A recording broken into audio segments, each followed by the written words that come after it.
the time with you, create a color scheme.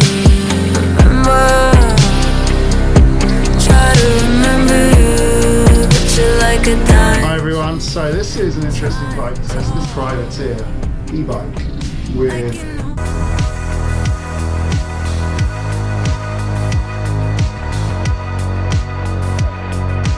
Hi everyone, so I'm here with Andy from Privateer. Yep. And this is the Privateer E161, our e-bike based on the 161 Enduro bike. Well, the idea of this bike basically came from, we've got the Enduro bike, which is the 161, and that was a full 29er. Okay. And our riders were like, it'd be sick if we had an e-bike so we could do a bit of uplift and a lot more training during the winter and get more runs in. So originally we made a prototype with 29-inch wheels front and rear, and it was mint. It was really, really good. The issue is the chainstays were massive on it and it didn't ride like the 161. Okay. And what we wanted was something that you could ride the 161 on, jump on the E161, they ride exactly the same, and there's no like strange differences, so you can be really confident. So we couldn't go with a 29er and a long chainstay, so we went for a mullet. That's why we went for a mullet. Okay. We still have size-specific chainstays, so as the front center grows, the rear grows too, so you're really in the center of the bike. so it stays balanced. Yeah, etc. exactly. And this is an enduro focused bike or mountain enduro, yeah? I mean, you could use it, it's quite playful. It's got a lot of travel. It's 160, 170. It has a lot of travel. It rides quite well in terms of like, you don't feel overbiked so much. Yeah. It's still playful and poppy, but yeah, it is designed really for enduro riding, for training, even racing if you fancy to go racing on it too. So it's an aluminium frame bike, so it's very strong. Yep. And very robust design. It's got a Shimano motor, is that Yeah, right? it's a Shimano EP801. And like going back to the durability and the alloy construction of the bike, durability is like one of the key things. Like, we want you to ride this bike. Yeah. We don't want you to like worry about cleaning it or looking after it.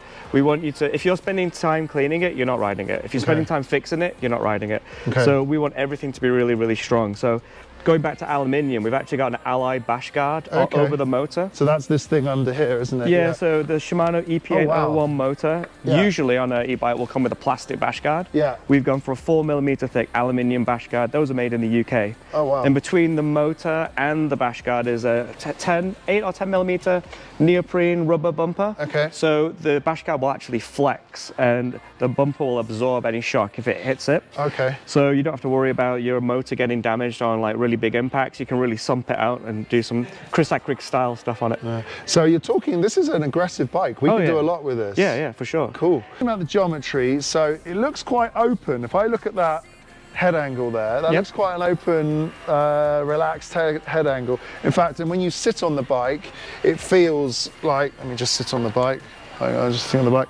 It feels open. It feels like you've got a lot of something to protect you up front. So. Yeah, the wheel's really far out in front of you. Yeah. Interestingly, we're not the slackest out there. Yeah.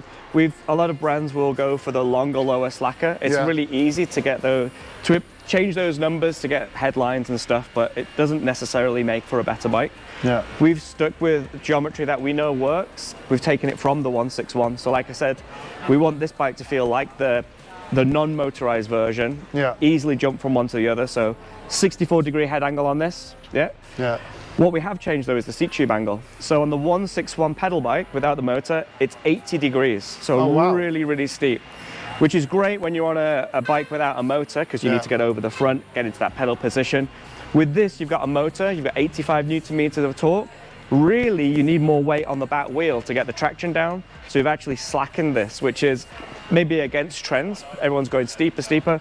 We've gone to 79 degrees. Okay. It's only 1 degree, but it brings the seat further back. Yeah. More traction on the rear, better for loose climbs. So let's talk about suspension a bit. Now, I noticed it's got a pretty high spec suspension here. Yeah. So what is that? So we've gone for performance elite suspension on this. So one thing that we tend to do when we're speccing bikes and building bikes is we want to give the rider the best performance for the money. We don't want to overcharge them for things like Kashima, but you'll never see a stock bike with Kashima on it because there's no reason for it. It looks great, but it doesn't actually add to the performance. Yeah. Performance elite dampers are the same as factory dampers, and that's why we've gone for these. Okay. You can take this out of the box, charge it up, take it for a race, take it for a ride. You don't need to change anything. Even the tires are downhill casing tires. Some bikes come with EXO Plus or lighter tires. Yeah, they make the bike lighter, but you'll tear them up. So downhill tires just make more sense straight out of the box. So let's get to the killer point here. Yeah.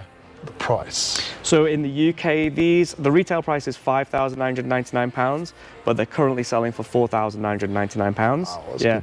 In Europe, they're €6,249. That's an epic price for this kind of performance I think so. package. Yeah. Like, I almost feel that that's one of the, like, if I look at the products I've tried this year, it's one of the most competitive. How did you get to that price? So because we develop everything in-house, so the first thing is, like, some of the things off this come from the development of the original 161, so we were able to share some of that technology, so we weren't starting from scratch again.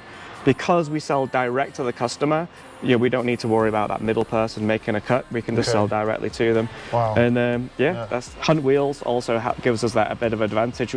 We don't down spec to make more money. We up spec so we can get a better product on the bike. Yeah, because it's the most competitive priced bike at this price range that I've seen on the market. I've noticed we've got here some very interesting brakes. What's that? Yeah, these are the Hayes Dominion brakes. They're a 4-piston brake. Yeah. Honestly, like I'm going to say they're mint, they're amazing, but you go to any journalist here who's ridden these brakes and they'll tell you that they're one of the best brakes on the market. Yeah. We only spec these on our bikes now. They're very, very powerful. Modulation's great. They've got a bearing in the lever, so the feeling is really, really nice. Yeah. And you've got this really nice, easy to use adjustment here to get your levers in the right position, easy to use with or without gloves. There's massive discs as well. We've got 220 discs, front and rear. A nice thick disc as well, so it doesn't, 220 rear? Yeah, we've just said that. Yeah, massive discs. Why would you want a smaller one on the rear? That's one of the first bikes I've heard that comes with that 220 on the rear. Well, we do it because that's how we would ride our bike. You don't need to save weight. You just want braking power, so massive disc. Okay, this is an interesting one as well. SLX rear mech. The reason we've gone for that, if you ride this bike as we intend it to be ridden, you will hit that. Yeah. Eventually, it might get dented, it might get ripped off. SLX is more affordable to replace. Yeah. Shifting performance also all comes from the shifter, not the rear mech. Okay. So we up-spec the shifter to XT. Yeah. So you get really, really good high quality shifting, but you don't need to worry about smashing an XT or an XTR rear derailleur off there. Cool. That's the bike. I'm now going to go and try it on the trails. It's an interesting bike and we're about to go ride it up in Andalo on Willy Wonka. For me, this is my kind of bike. This is an L size.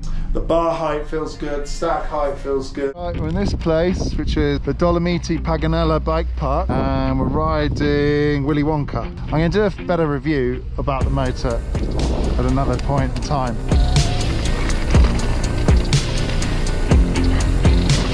This bike feels slack and very stable, and I'm already, it actually takes quite a lot of speed to get it to disconnect from the trail. It really glues to the trail, but when it does disconnect, it's really nice, smooth feeling. But it's a bit slippery today, so I'm just taking it easy in certain spots. Create a color scheme. With this corkscrew. Pretty cool. Yeah. They really look after the trails here. Look at these really compacted and well crafted trails. I can see the light in you, even when it's dark. I can see the light in you. Yeah, the bike, stable. Landings are smooth, the suspension feels pretty good. The bike stays stable in the air, you don't overcook it forward much.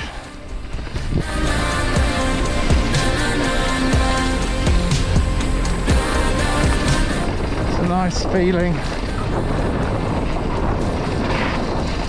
Brakes feel good. Wish the world did you better, so I could see you. I drove past 7. Get faster this time. We'll see through. Learning the trail a bit better. Weight stability and balance is drop. Bit bigger drop than I expected. It's okay. Nice. See your own structure. I can see the light in you, even when it's dark. Close there. I can see the light in you. This bike likes speed. It's stable. Very stable. Goes in a straight line amazingly well. Scrub. Whoops. You feel sat back a bit with a higher bar on the front, but it makes a big difference actually, a high bar with this geometry. The stability is amazing. It's really stable. One of the more stable bikes I've tried for a long time. These Dominion brakes are interesting. Very nice. Very reliable feel. This bike rails the corners, it's so stable. It's almost hard to lean it over. My baby wears in a black dress. Definitely at the limit of, yeah, I mean, this is so easy to go fast. Do not find limits on this bike. There's no limits. I haven't really used the motor enough just to say silent, no rattles on the Shimano motor.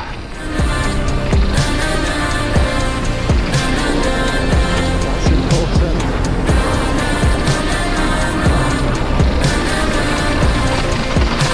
Yeah, speed, stability. I imagine you just like a fantasy. I intertwine with you, create a color scheme. One of the most stable bikes I've tried for an enduro bike. Wow. You're like a dying tree, time tall. I'm cooked. Wow, it's the stability at speed in all the corners. It's amazing. It's a really good bike. I'm really impressed. It does feel a bit heavier because it's obviously an aluminium frame, but look at that also. Look at the view.